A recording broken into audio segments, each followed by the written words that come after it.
The other good thing about radiation is it doesn't limit any other treatment options. And so in some cases, I've had patients that have had a good response to the radiation, and then they still go and get a joint injection afterwards, and it works better than it ever has before because of the beneficial effects of the radiation. There's no limitation on your ability to have anything like a surgery because it's such a low dose of radiation.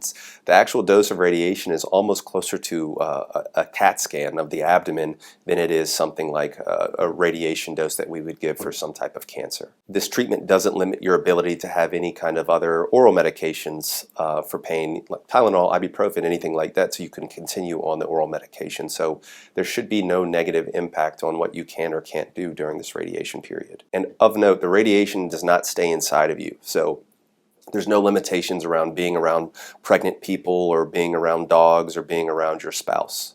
It's the only exposure you have to the radiation is actually when you're on the radiation treatment table and the machine is on, which is about 60 seconds.